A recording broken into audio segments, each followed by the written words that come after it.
How are you today? We are back this evening to read from Dark World Light Work. We are reading chapters 16, 17, and 18. Those are 3 Days on Biscayne Bay, Drowning, and Near Life. And I'm trying to be under 5 minutes, but I do want to apologize in advance for wearing the same shirt over and over again. I packed all the other shirts and I do not feel like getting anything else out. I have put some clips that I usually have in my hair on here in an attempt to keep my bra from showing this time, because my bra is always showing and I don't want it to be, but I think if my shoulder is crooked or something, I have no idea. But anyway, let's get to it. 3 Days on Biscayne Bay. I am always trying to find the meaning of all of this, so I wondered what the moral of the story was. Nemo was still fired, he was still a raging alcoholic, and I knew in my heart that time was running out. Constantly cycling with this man had become unbearable. I did not understand how I got to this point. I just met the guy 2 months prior, a whopping 35 years after he was born.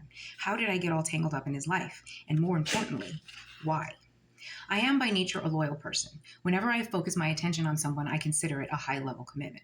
I'm not a people person. At my worst, I'm a misanthrope. My relationship with the entire race is complicated, yet my reverence for the human spirit is literally what gives me life. After Miami, things between Nemo and I disintegrated quickly. Just as I'd feared, he did not take the job loss well. Once we were back home, the glamour of our time in the studio wore off, and the reality of it all began to sink in. All right, this one is called Drowning. I went into the room to lay down. I was exhausted. My body was weak, I was tired and emotionally spent. Nemo came into the room just as I was drifting off to sleep. He started screaming about something I didn't care about. I told him to leave me alone. He jumped on top of me. It was very strange. He wasn't smothering me. He was barely touching me. But he was dangerously close and screaming in my face. Once I realized what was happening, I jumped up, throwing him off of me. I ran into the living room with Nemo trailing right behind me. He crossed a line and I was not going over it with him. We'd not been together for very long. It had only been 4 months. I knew that an action like that was just the beginning. I have zero tolerance for physical violence. I am so sure of this. I have gone out of my way to date men who are mild and slow to anger. I have never dated a hothead because I'm the wild one. I have too much testosterone in my system to take shit from some dude. Most importantly, I am aware that at 5'4" and 130 pounds with a small frame, my best defense is to avoid physical altercations altogether. I didn't flee to the living room because I was afraid of Nemo. I had to stop myself from punching him in the face. I felt that I'd completed a full circle when I opened my mouth to repeat the threat that I screamed at my dad years prior. If you ever touch me again, I didn't touch you, bitch, Nemo yelled back. I didn't even get to finish my statement. He'd never used such language towards me. It was over between us before. The guy was just asking for it now. I wanted to give it to him. I let it all hang out. Fuck you, motherfucker. You're about to be talking that shit to the wall. I'm leaving your sorry ass and I'm never looking back, I screamed. Oh, you've been waiting for this moment the whole fucking time, he hollered back. Are you satisfied now? You're breaking my heart. I narrowed my eyes to shoot a dagger-like stare that I hoped pierced his soul. Dude, fuck you.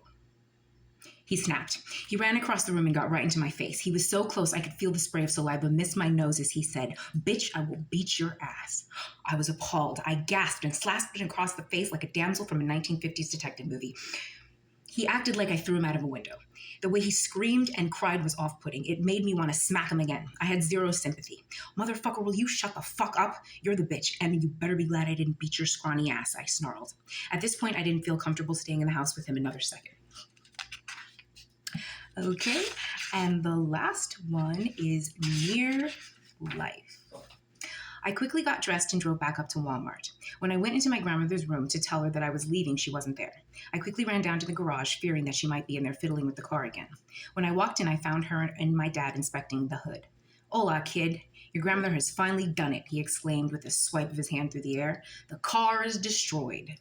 "Oh, Irving, you're just being dramatic," my grandmother said. "It's just stuck and the oil's leaking." "Ma, there was no leak," he yelled. "Now you've gone and totaled the Benz. Don't worry, I'll get you a new car. An SUV? A little Honda? Yes?" He lied as he nodded his head yes to her. No, she shook her head. "I want my car, this one. I can't figure out how to drive a new car. My mind isn't right these days. You know that." Upstairs in the bathroom, I was elated. I'd been compartmentalizing. For a brief moment, I was able to forget about the chaos that surrounded my life at all times. My grandmother's driving days were over. This was earth-shattering news for me.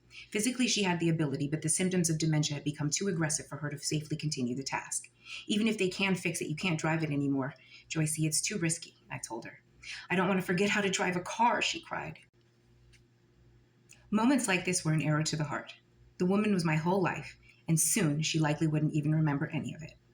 Not with her head, at least. There's a bird out there.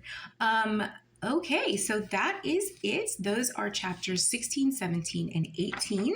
And next time we'll be reading 19 through 21. And those chapters are